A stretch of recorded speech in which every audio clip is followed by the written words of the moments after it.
Do try and keep this venue as clean as when you found it. No, that's not actually a good... No, please keep this venue clean, period. Take all your rubbish with you when you leave. Please keep the aisles free. Photographers, videographers on the side only, please. And yeah, tweet away. So welcome to this session, which is the Roots of Yoga, with David White, Jim Mallinson, Mark Singleton, Birad, Rajaram, Yajnik, moderated by Debra Diamond. A brief introduction to Dr. Debra Diamond. She's a curator of South and Southeast Asian art at the Freer Gallery of Art and the Arthur M. Sackler Gallery at the Smithsonian. She's on actually 2 exhibitions that make her the perfect person to be here. One was on yoga, the art of transformation, and the other, Garden and Cosmos, Royal Paintings of Jodhpur. So welcome, and thank you so much for being here. We're looking forward to hearing the roots and the modern version of yoga. I live part of the year in Vancouver, and they think they invented yoga, so please set us right. Okay.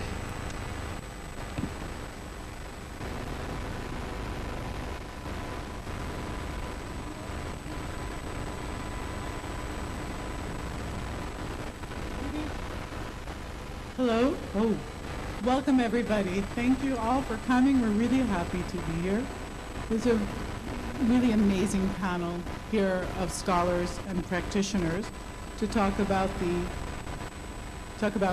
meanings of yoga, the issues surrounding its authenticity, the discontinuities between modern practice and older practices, as well as the continuities.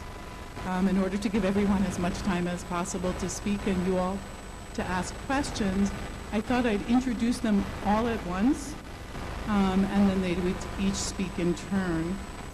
And so our first speaker today will be Birad Yajnik, who's an author and photographer who's been looking at the historical and present-day practices of yoga, both in India and around the world.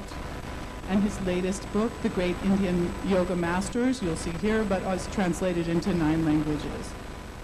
After him will be speaking Mark Singleton, who's published extensively on modern transnational yoga.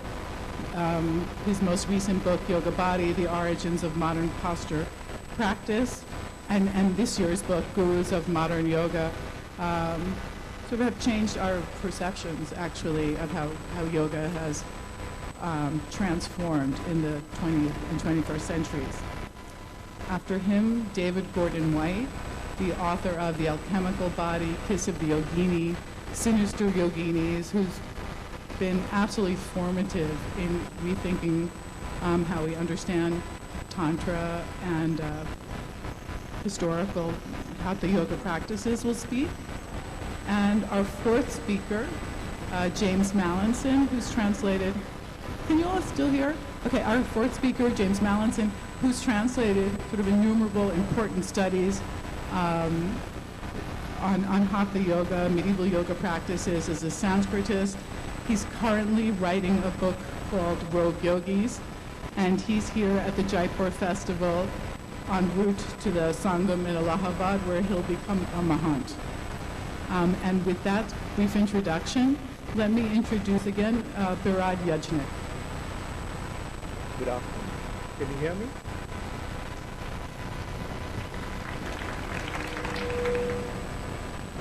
Good afternoon. I would like to start by saying yoga is flexible. And when I say yoga is flexible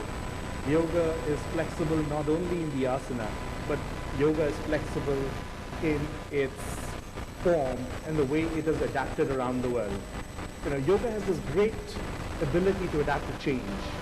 Yoga means different to different people, different parts of the world. Yoga has evolved over a period of time. Yoga started in India and has evolved all through the ages in India, and then it was transferred to other parts of the world. Yoga in North America means different. Yoga in Australia means different to the people in Australia. Yoga has this unique ability to adapt itself to different periods of time, different customs, different races of people. Yoga has transformed itself through ages, and that's why it has survived for such a long time. While I was photographing yoga in 9 different countries, I realized that the evolution of yoga is what it's kept it going for so long. People in India come to me and say, is the original form of yoga being practiced outside India? And I like to tell them that yoga is not just one thing. Yoga has to evolve. We can't say that yoga yoga started in India and remained in India. And what is practiced in India is the authentic form of yoga. The truth about yoga is it needs to move outside. It needs to move to different periods of time. It needs to move to different people. And that's what it keeps evolving. Yoga cannot be defined as purely as a physical activity. Because when you define yoga as a purely physical activity, you tend to limit its entire, you tend to limit it. It's like, saying that you can run 100 meters these days in 5.8 seconds. And that's it. But you can improve that only for 9.58 seconds, right? But if you say yoga is more of a physical activity along with a spiritual activity, then it's limitless. So I'd like to say that as we tend to delve more into yoga, as it starts moving forward into more centuries of practice, let's remember that there can be just no one form of yoga, but it will always evolve. Thank you.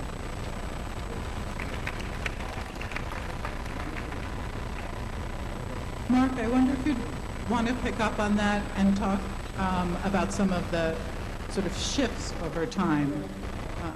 Sure.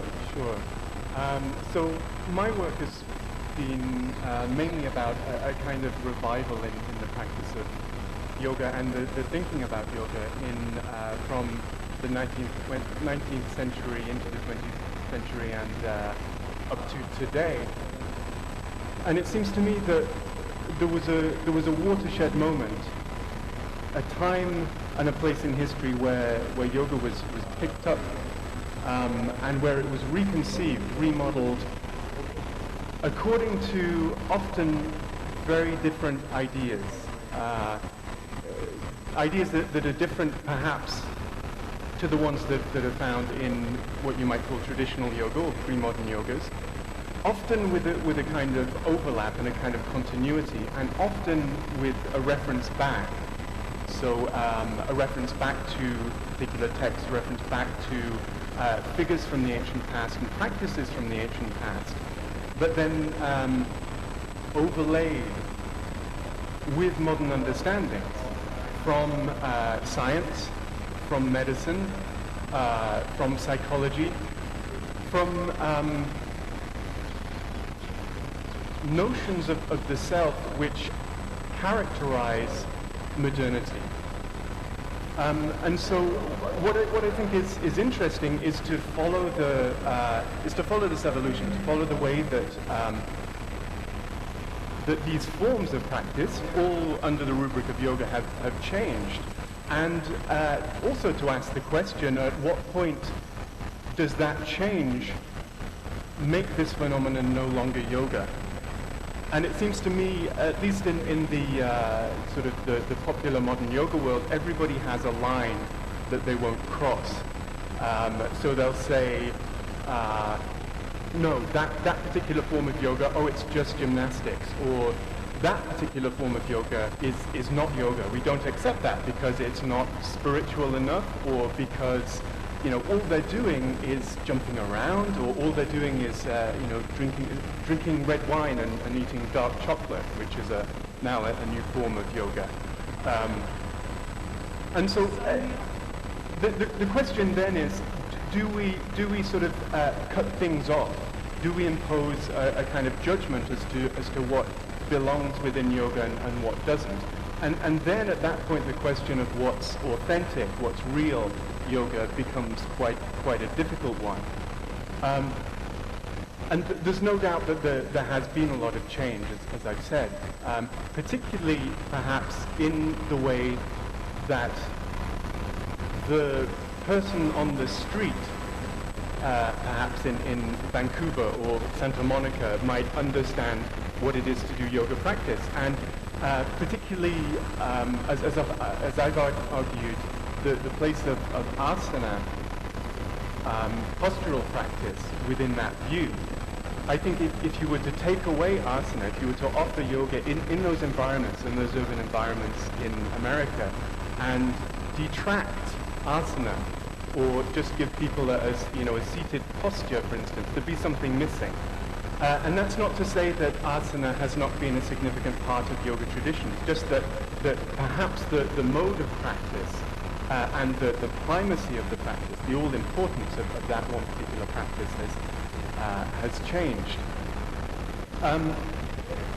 There's also the question of authenticity, which seems to have such high stakes these days. Everybody's talking about the authentic yoga, and many people, many constituencies are trying to own that yoga by asserting their own right, asserting the authenticity of their own pronouncements about what yoga is, and the authenticity of the kinds of yoga that they partake in. And you see this all over the place between, let's say, postural yoga organizations themselves, within those organizations that foreground asana. You see it between other sort of prominent modern forms that emphasize meditation, for instance, over physical forms, attacking the postural yoga schools for being unspiritual, for not addressing the real core of yoga, which of course they have and own because they embody somehow this spirituality. And so there's a kind of there's a struggle and a tension constant, I think, within modern yoga, broadly speaking. That's to say that the yoga, global yoga might be a better way to put it. And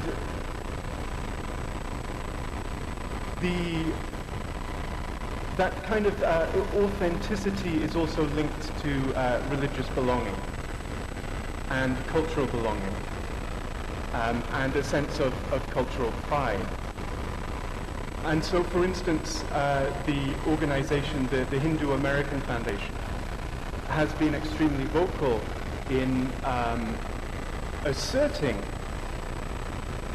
that yoga is Hindu, and that to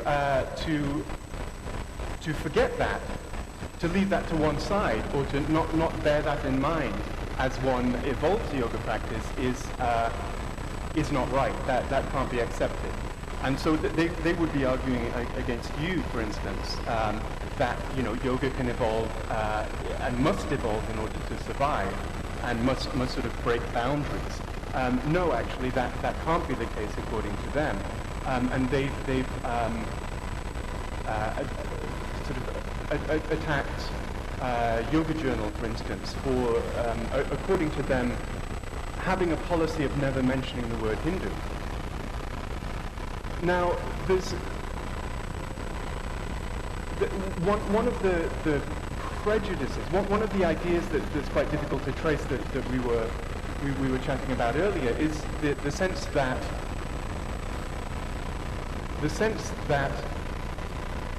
people outside of the spiritual realm are merely practicing gymnastics, merely practicing asana, and they're just doing the physical. They have forgotten what it is to really do yoga. But it does seem to me that wherever you go, this idea of the spiritual is very much central. And so the situation whereby you have the spiritual insiders and the merely physical outsiders is quite complex, insofar as everybody, almost, seems to be referencing spirituality, whether it's a spirituality that belongs to a religious tradition or one that breaks those bounds and that belongs to a universal Sanatana Dharma, which is the sort of birthright of all human beings through time. And it becomes also quite complicated when you have a situation, for instance, at the Bhakti Fest. There's a new kind of rise, I think, of Bhakti Yoga in America, and to some extent in Europe and Australia. And it's a kind of bhakti which borrows the iconography and the reference of Hinduism, where people will gather for a festival much like this one, and will chant the various names of God, for instance. Will conduct bhajans and kirtans, where there's pictures of Ganesh, Hanuman everywhere, plastered everywhere, and and people are Americans, for the most part, are engaged in a kind of devotion to Hindu deities without ever identifying themselves, or in the majority of cases without identifying themselves as Hindu. And it's quite difficult to know what to do with that. How you would place that alongside for instance, the Hindu American Foundation's attacks on the sort of the amnesia of American yoga, let's say.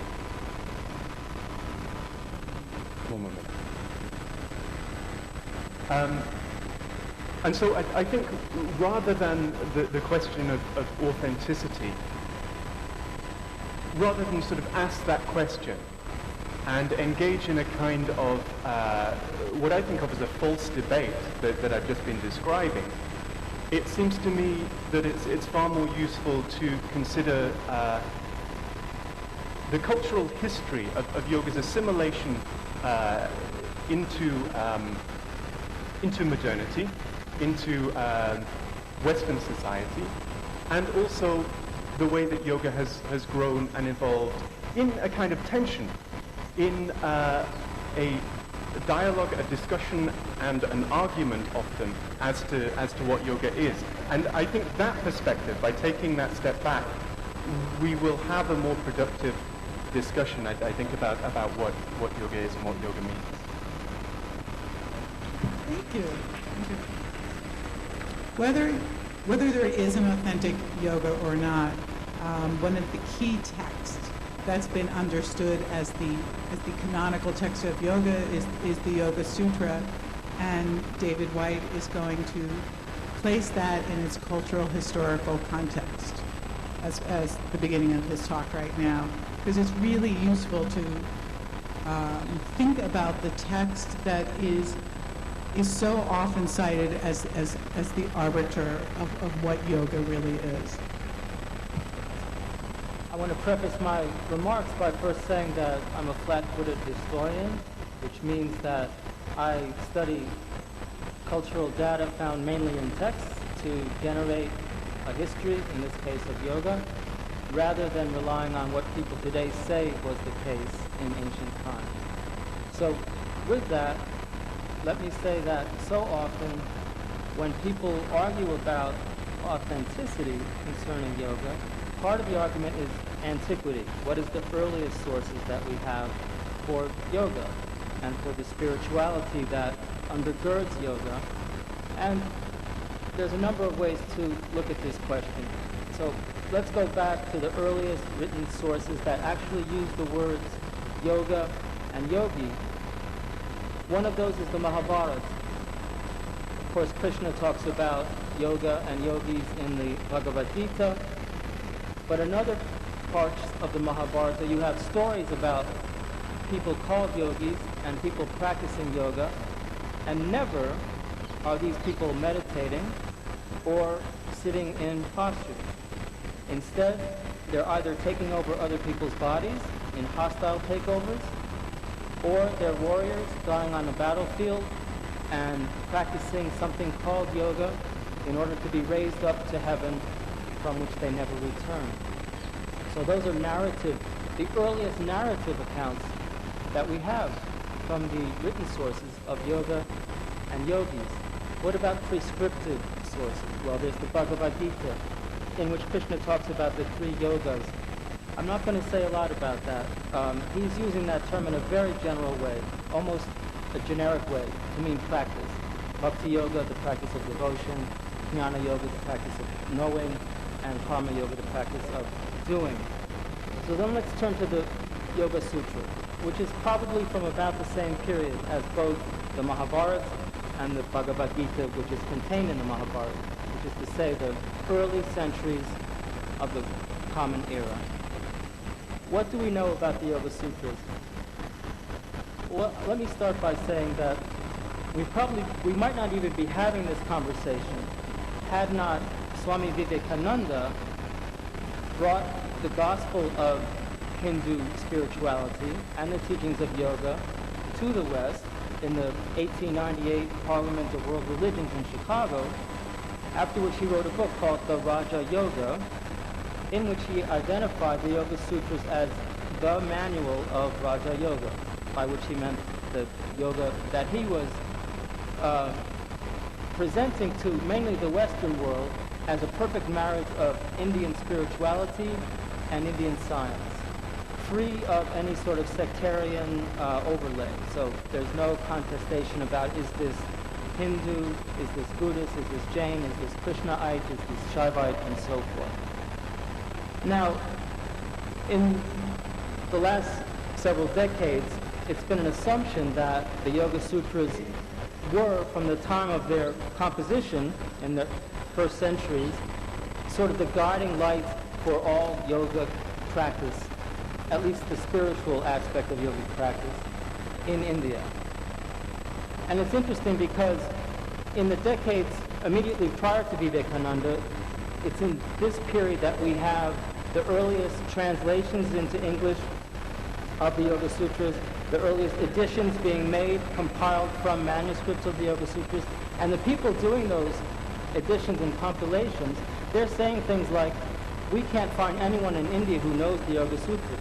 When we ask the pundits, they don't know what the Yoga Sutras are. They tell us things from the Bhagavad Gita and from the Tantras and from Hatha Yoga, and they call it Yoga Sutras, but it has nothing to do with the Yoga Sutras.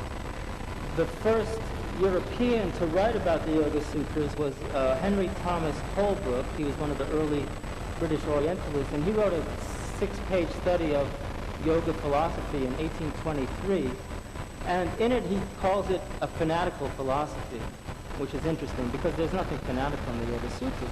It's about spiritual practice, and it's mainly about a metaphysics, how the universe fits together. Holbrooke probably said those things because he knew a lot about yogis, but not so much about the Yoga Sutras, and Jim is going to talk about yogis following me.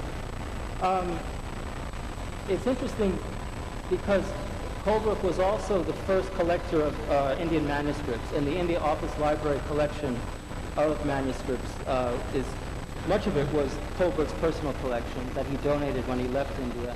And when you do a quantitative breakdown of how many Yoga Sutra manuscripts there were compared to manuscripts from other philosophical schools, including Tantra, in India, the Yoga Sutra manuscripts account for 1.2% of the total.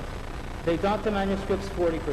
Nyaya manuscripts, 30%. Which is to say that, and I've actually done a more expansive study, and this applies to entire manuscript holdings of philosophical manuscripts in all of India and world holdings. Yoga Sutra manuscripts are a very, very small percentage of the total. What does this tell us? It tells us that at least by 200 or so years ago, nobody was copying the Yoga Sutras anymore. Nobody was interested in the Yoga Sutras anymore. And if you follow those leads back in time, which is something I've done, what you find is that apart from a very short period, and here I'm speaking of from about 700 to 1200 AD, there was not much interest in the Yoga Sutras in India. There was very little written in terms of commentaries on the Yoga Sutras compared to the other philosophical schools. And another indicator is what one finds in the Puranas. Most of you know what the Puranas are, these encyclopedias of sectarian Hinduism. how to worship Vishnu, how to worship Shiva, how to worship Krishna, how to worship the great goddess. But 12 of those Puranas have chapters on yoga in them. So we would expect to find references to the Yoga Sutra as sort of this foundational work of yoga in them. We do not.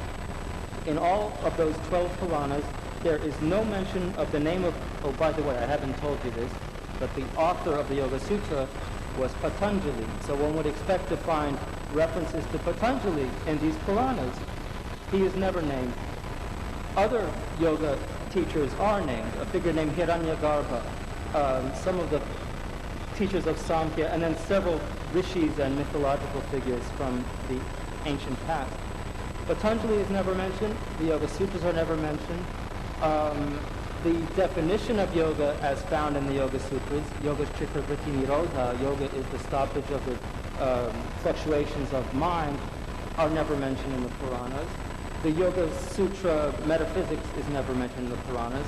Rather, they talk more about the yoga found in the Bhagavad Gita and other sources, and yoga as a means to realize the union of the individual self with the cosmic self, be that self named Krishna or Shiva or Vishnu or some other great god, which is not at all what the Yoga Sutras say. The Yoga Sutras argue that the practice of yoga leads to the isolation of the individual soul or spirit from matter, from nature, not the union of the individual soul with a higher self or soul. So nearly the entire textual corpus of Indian thought from a very early period ignores the Yoga Sutras entirely. Very much undermines the assumption that so many have nowadays that that has always been the ground for authentic spiritual practice in India. Now, having gone back to the past, I want to now come back to the more recent present. So following Vivekananda, who you must know gave his lectures in English to the Western world, he died without returning to India. He never really carried his gospel to India, although his books were published in India, but in English, not in the English languages. Following him, you have a sort of yoga renaissance in India, and you have many nationalist leaders putting on the saffron robes of holy men, but none of them either refer to Patanjali and the Yoga Sutras as their references. They are referring to other sources. And then if you fast forward to the very recent present, it's only with figures like Krishnamacharya and his followers, which is Deshikachar, Iyengar, Patabi Joyce, and their disciples, that we start to see in India a reference back to the Yoga Sutras as the spiritual authentic foundation. And then most recently, on a much more mass scale, and many of you who are from India are aware of this, Swami Ramdevji, who's now begun these massive Patanjali yoga camps up in Haridwar and has integrated in his own way the teachings of Patanjali and the Yoga Sutras into his political agenda. So this characterization of the Yoga Sutra as the foundation of authentic spiritual practice is a very, very recent one in India that follows some 1,000 years of hiatus in which there was no interest or understanding of the Yoga Sutras whatsoever. I will stop there. Thank you. Okay, so we have a panel on a practice theory philosophy called yoga that constantly transform, that none of our authors have defined, and seems to have radically changed as it's become a global practice, except it seems to have always radically been changing. Jim, from your perspective on Hatha yoga traditions and your 10 years of living among yogis, can you at least speak to some continuities in yoga practice? Well, yes. We haven't really mentioned how Mark's work. He's written a book called Yoga Body, which until I came across that book through studying yoga and yogis through texts and through living with them, and then observing without really participating modern yoga, how it's practiced, I could see this was a lot of stuff going on that I didn't understand. It didn't relate to what I observed in my studies. But then he explained it. It all became clear. There's all these various different influences that came about to create modern yoga practice, ranging from sort of Scandinavian bodybuilding to muscular Christianity, and then certain as part of Indian nationalism as well. There were some body practices developed through that, and that all came together to create modern yoga. So that was fascinating for me to discover this. But then, so the question is, what of modern yoga? What is authentic, or what is old? What comes from the actual traditions of yoga? And so I study traditional yoga through the text. But I think, as David has pointed out, you have to be very wary of relying on text for understanding of history. And in fact, the more I study the text, the more I realize that we have to look outside of them to find out what was actually going on. And it's through doing that we do see greater continuities, I think, between traditional old yoga practice and the practice of yoga today, in which there is this great emphasis on asana, on physical practice. I'd briefly like to try to rehabilitate asana slightly. In that, I mean, from the very first observations of ascetic practice, of yoga practice in India by outsiders, which was in the 3rd century BC, when Alexander and his army came across a bunch of ascetics in Taxila, in now Pakistani Punjab, and they would go out of the city by day and assume all these difficult postures, maintain them all day, and go back into the city. And ever since then, foreigners have been fascinated by these techniques of Indian ascetics. And to go back to the point that there's very little about these things in text. The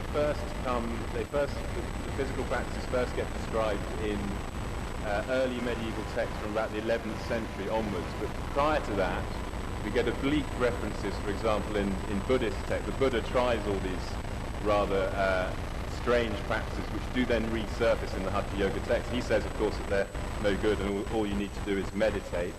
Similarly, in the Bhagavad Gita, Krishna makes a reference to these difficult, painful physical practices that are not enjoined by Scripture and should not be done. So we know that they were going on. We just have very little proper information about what people were doing until the 10th century or 11th century, when they start appearing in text.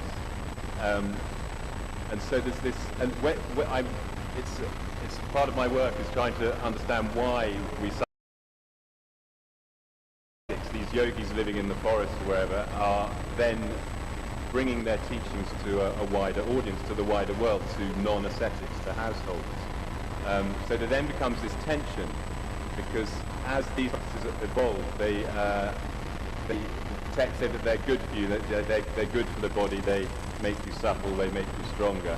Meanwhile, there is still this current of thought that ascetic practices are dangerous and difficult. There's the same people that have fascinated the West for so long, and that in the colonial period the British tried to stamp out the guys who are holding their arms up in the air for years on end. They're also the same people amongst whom these practices develop. So there's this tension. But the idea of tapas, which is the name, the Sanskrit word for austerity and also for heating. So these practices are designed or thought to create a heat in the body and generate spiritual power, and they're coupled with yogic techniques. This, while it's downplayed in the text, which are meant for everyday people who can't go and do these extremely difficult things for 12 years on end, stand up for 12 years on end or whatever, there is still, Mark had a recent collection of papers, and one of the chapters in this book talks about Ashtanga Yoga, one of the most popular types in the West, and there is this current running through that of tapas, of heating up the body in order to make it more flexible and then generating some kind of spiritual power through your yoga practice. And similarly, amongst the amongst the traditional yogis of today that I studied, last year I was visiting a yogi in Bihar who I'd seen at a previous Kumbh Mela doing lots of amazing yoga asanas, and I asked him if he was still doing his practice, and he said, well, yes I am, but I'm not doing it now, it's January, it's too cold. I wait until Vasant Panchami, which is coming up, this year it's February the 15th, and it's when this certain class of ascetics, they start their annual practice, which they do for 4 months, through the hot season, where they sit surrounded by fire under the sun, and that heats up the body. And he said, that's when I do my yoga practice, that's supple, and that's when I can get strong through doing these techniques. And then just finally, and I think there's an interesting parallel between that and Bikram yoga in the West. Now, you know, when I first heard about that, these people doing yoga effectively in saunas, it sounded pretty crazy and very much a modern idea to me. But then it seems that this is actually, in fact, reflects an ancient tradition which we still find in India. Yeah, I think that. I'd like to rehabilitate asana to a certain extent. It wasn't all about meditation from the beginning. It's not some new fad in the West that everyone wants to get supple and look great.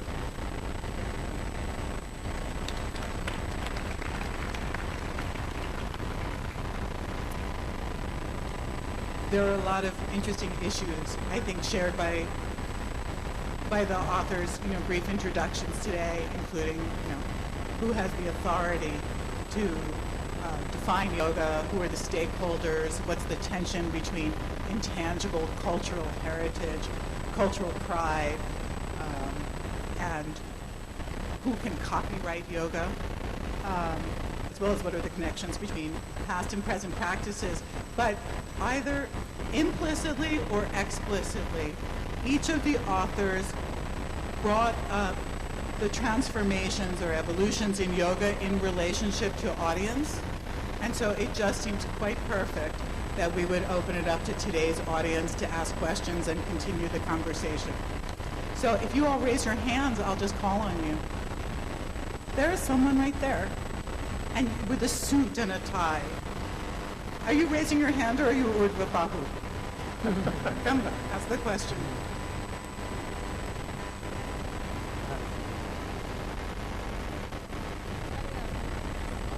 Yeah, the great idea. Find the microphone. Very good afternoon to you all. Warm welcome to this Lit Fest. Vasumatra Bharadwaj, Manipal University, Jaipur. I have the honor to ask a question to the Honorable Dais. That is, we are discussing about the copyright, the stakeholders of the yoga and the Patanjali Sutras. Now, what is the Yoga Chitti Vritti Nirodha you're thinking about? I'm very much thankful that every individual had put there a very great opinion. But I would like to put upon, we here in the India are following the Advaita tradition.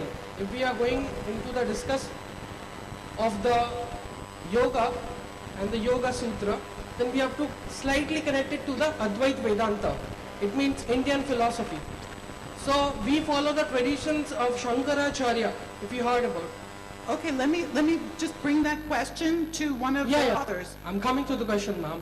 Oh, I thought so that was it. what do you think, how you connect this relevance of the Advaita theory to the Patanjali Yoga Sutra, because it is like a part of a one coin at both of sides. Thank you very much. Thank you. Who would like to address the relationship between Advaita Vedanta, Patanjali's Yoga Sutra, cultural authenticity, and the history of yoga? David. Yeah, I'd be happy to address that question. It's something that I wrestled with in this book that I've been writing on the reception history of the Yoga Sutra.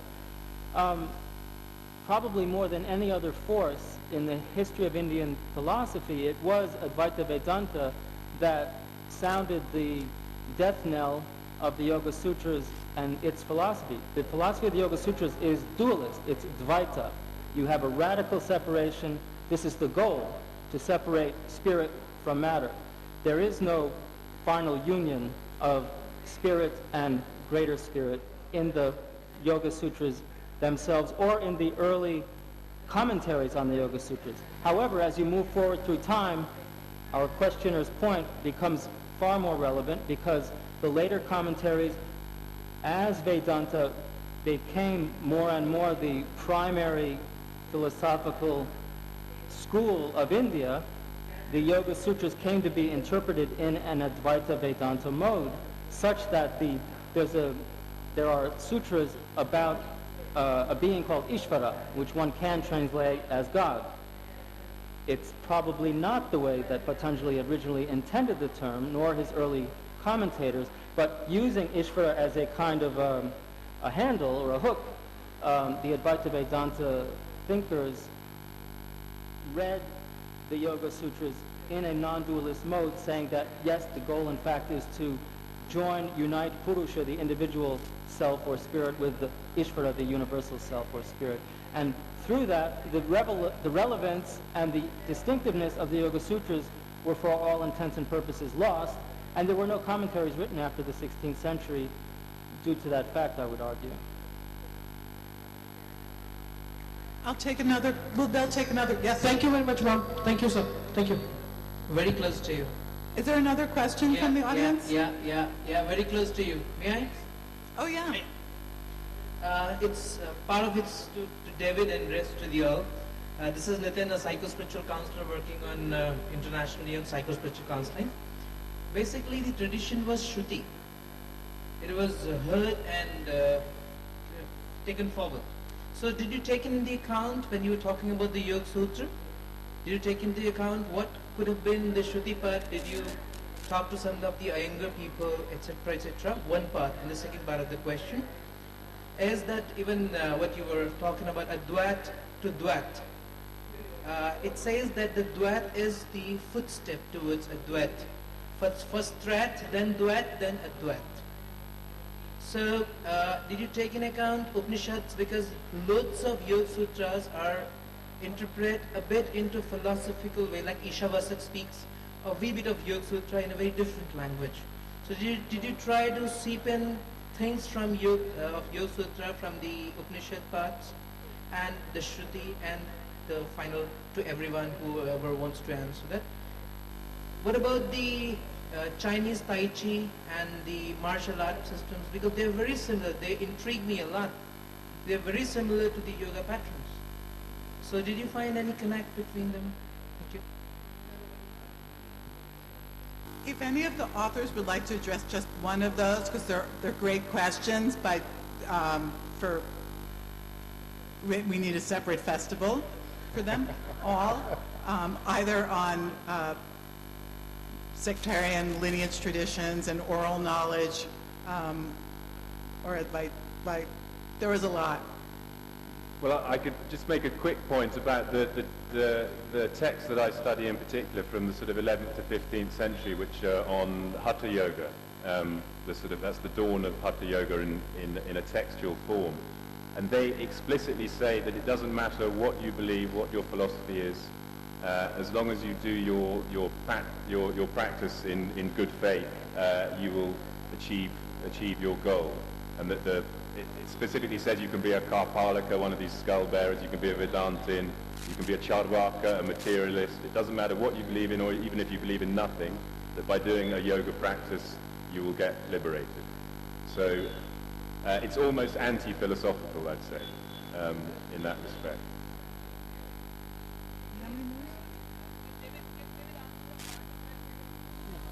So, shall I? Yeah, just briefly.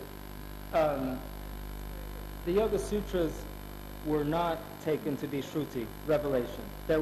Patanjali was not a rishi who received the divine revelation. He was a compiler of a work.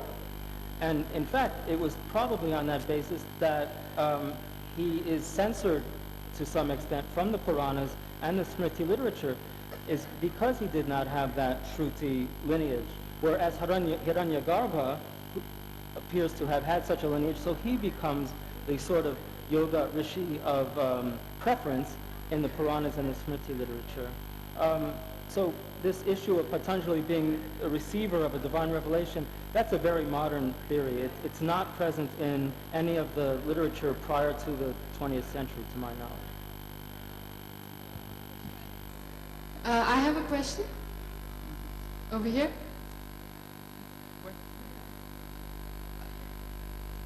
My question is more relevant to how yoga is perceived today in India. Recently, I came across a man who heads an NGO, a Christian NGO, and I suggested to him that my yoga class and I might come in and maybe, have a fun day with the kids of the NGO, and just play around with them, teach them a little bit, a few yoga poses, and just have a fun day with them. And what this man told me, first he told me that he doesn't believe in yoga and he's not very interested in this idea that I had. And my question was, why would you not believe in yoga? It's just something fun that I'm suggesting that we do with the kids. And he went on to tell me that it's a Hindu practice. He doesn't want the children in the NGO to be exposed to this philosophy, this idea, because he doesn't want them to fear anyone except Jesus Christ. And this is what he told me. And I was just speechless. I was flabbergasted. I didn't know how to handle this, what to say to him. He wanted to discuss, he said he doesn't believe in unwinding the kundalini and the serpent at the base of the spine. And I didn't know how to deal with this because he was talking, a little bit of philosophy. He didn't really know much about what he was talking about. And I didn't understand where he was coming from. So the panel on the stage, can each of you tell me what is the best way to deal with people who have, half knowledge about what they're talking about and so averse to yoga because they believe it's a Hindu practice. It's not for, everyone. Can you please just tell me what's the best way of dealing with this? What would you guys, how would you deal with a person like this? Thank you. Hi. I think what everybody needs to understand that yoga is a standard operating procedure for life. Look at it like that. Explain it to people like that. Move away, and that's one. The second thing is yoga means different to different people. Yoga means different to me, to him, to him, to him, to her. Yoga means different to different parts of the world. We cannot, I see this movement or this energy trying to say, let's curtail it. Don't curtail it. Let loose. That's what yoga has been all throughout the centuries. Why are you trying to say that this was the practice, this is where it, this is what it should be? I'll give you another example. We all have heard about Bikram Yoga. Do we know how popular it is all around the world? How many centers? I was told it's over 5,000. I'm not sure, but somebody told me there were over 5,000 centers. Does anybody know how many in India? 1. Why? Because the solution that was offered by Bikram Yoga of 26 asanas in a hot room was ideal in that part of the world. It made sense over there. So what I'm trying to tell you is yoga will evolve, yoga will adapt itself to the region, to its people. The same formula cannot be adopted in another region. Well, I'm not sure that you're ever going to convince this person, but what I might do is buy him a copy of Deschanet's Christian Yoga, which came out in, I think, 1959, and which actually provides quite a useful and intelligent rationale for yoga practice within the Christian context, and that might be helpful. It might also be useful to show him that yoga has been secularized. So, for instance, there's an organization in Delhi called the Yoga Guru, which is extremely interesting insofar as there's no gurus attached to that organization, and it's a center for a kind of for therapy, for keep fit, for stress reduction, for all those kind of secular goals that we associate with yoga now. And just to sort of maybe convey that what he might mean by yoga isn't necessarily what you might mean by yoga. I also have a question related to that. When we look at the visual culture or cultures of India, what we certainly see prior to the 19th century is that yoga constantly moves across sectarian and secular borders. I mean, kings, for example, are huge patrons, or Indo-Islamic kings are critically important patrons of yoga, yoga manuscripts, yoga teachings. So is it in the 19th century when yoga gets communalized? Or does it go back to the medieval period? when there's a sort of pulling apart? Is it do we bring it back to Buddhist texts, criticizing certain practices as Hindu? Like, how far back do we go with communal yoga? There are some who would argue, there are many who are arguing, scholars at least nowadays, that the sources that Patanjali drew upon for the Yoga Sutras were mainly Buddhist, in which case the Yoga Sutras are as much a Buddhist document as a Hindu one. Those sorts of arguments are not found in the medieval period that I'm aware of. And there were many yogas, however, they were not, the cleavages between them were not along sectarian or religious lines, to my knowledge. I don't know if you have other sorts of data, Jim, but that's my understanding. No, I don't think so. I think generally everyone Yeah. thought that they could practice yoga and it would get them to the goals they were aiming for. Although some practices were deemed less acceptable than others, as from that mention I made of the Bhagavad Gita, when Krishna says you shouldn't do these practices because they're too extreme. So that's quite interesting, in that that's a obviously very Hindu position, saying that yoga, this type of yoga is wrong. So I guess it goes back a long way, this kind of communalism over what you can and can't do in terms of a spiritual or yogic practice. That does bring one other idea to mind, and that is Tantric Yoga. There was and remains such a thing, and we haven't talked about that at all. There was a fairly widespread condemnation of Tantric Yoga because the connotations of the word Tantra have often been negative to the mind of the mainstream. Another can of worms. I'll stop there. We have time for another question? We have time for one more question. How do I choose? Someone who has a microphone. Yeah. It's a privileged moment to ask a question from the panel on the stage. I have heard, so far as my knowledge goes, there are 112 types of yogic exercises. Would you please throw light on Vipassana? It forms a part of yoga. Vipassana. It is a word of Pali, means inward vision, looking inside. Vipassana is one of the yogic exercises.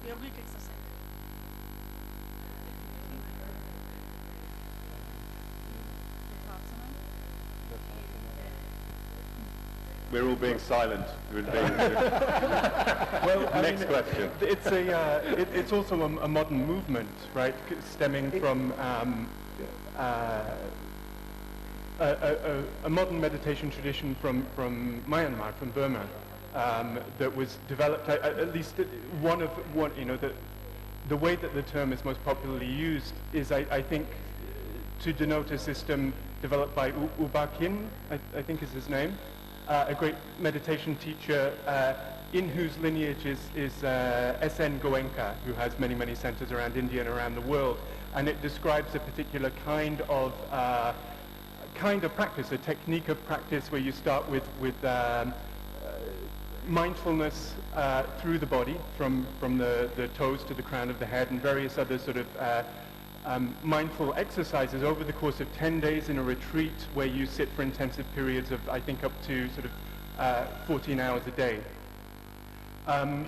So that, at least in its modern sense, that is how the term has been understood, and it's understood differently when other people use it, but often to denote Buddhist meditation communities.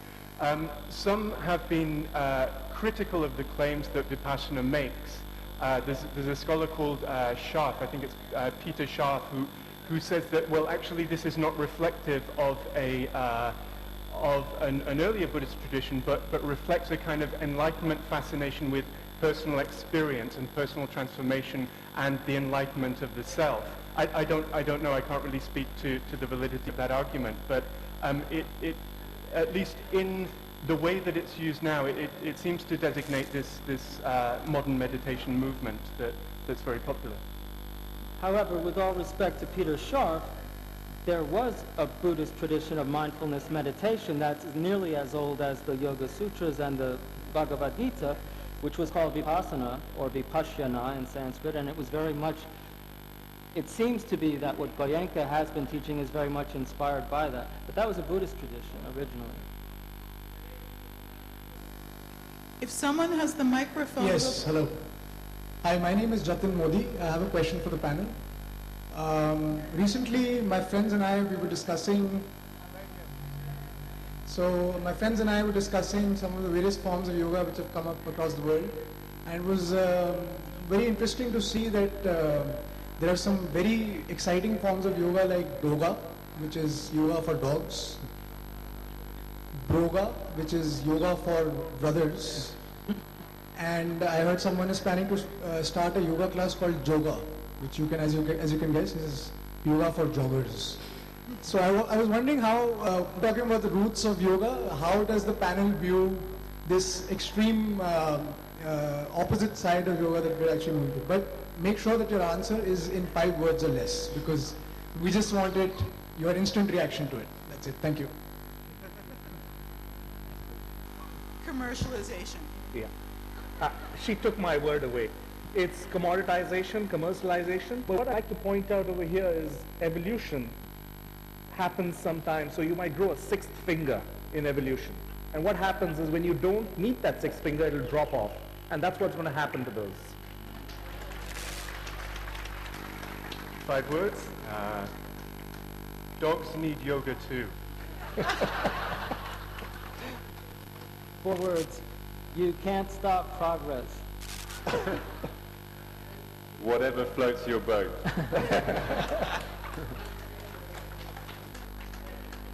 Of course, David has written on historical medieval practices of divination with dogs and yogis, and so there is, of course, there are continuities between medieval practice and Doga. Shocking to note that. Who's got the microphone? The microphone is invisible to me, so if you have it, just speak up. Has someone got a mic? Somebody? All right, since you're standing right here, last question, please.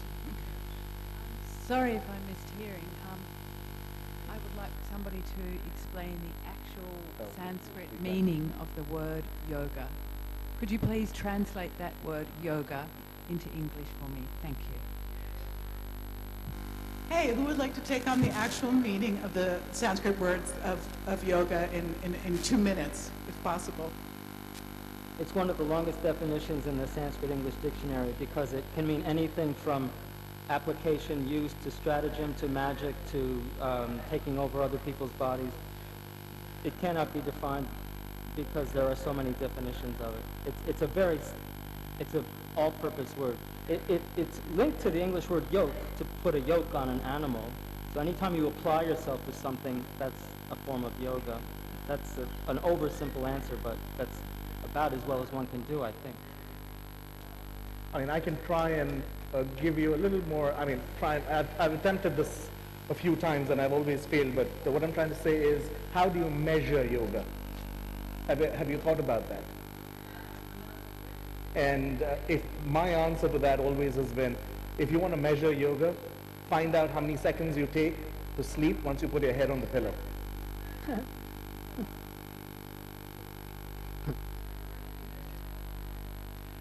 I've been told that our session is about to end, and so we all want to thank you very much for coming and beginning this discussion today. Great.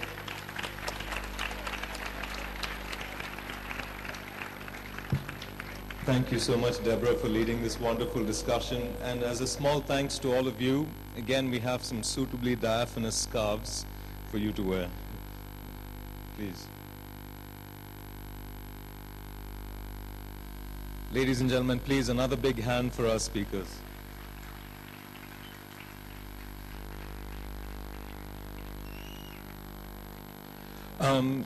In terms of practical stuff, I just wanted to say that the press, speakers, and delegates, your lunch is in the area just off on the left of the front lawns from my perspective. So off to the side there, your lunch is being served. We'll right now follow this up with a book launch, Faster Fene at Fort Pratapgarh by Tejas Modak, which will happen on this stage right now. And we will all reconvene here at 2:15 to listen to His Holiness the Dalai Lama and Pico Iyer in conversation. Before we go, there's a small announcement for the Tibetan community. amongst us here in the audience, and I'd like to welcome one of the leaders of the Tibetan Refugee Organization here to make this announcement. It's in Tibetan, so you won't know it if you...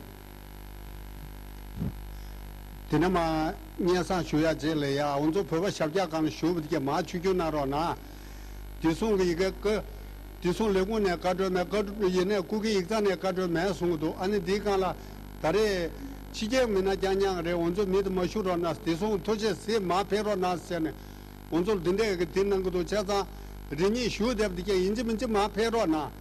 Yangurum Kumbadam Hodum Yana, Unzo Jagashun Pino Gayomare. Thank you very much, sir. So I have, yeah. I would like to say that very briefly, he's requested all the Tibetans who are waiting for a blessing from the Dalai Lama to leave this venue and go to the side of the front lawns where that is possible, and not to wait here for that. So please, those of you who want a blessing, go outside. And now please, lunch again for the speakers, delegates and press off to the left. And I don't know if Tejas is here, but Tejas, your book launch is on if you're here.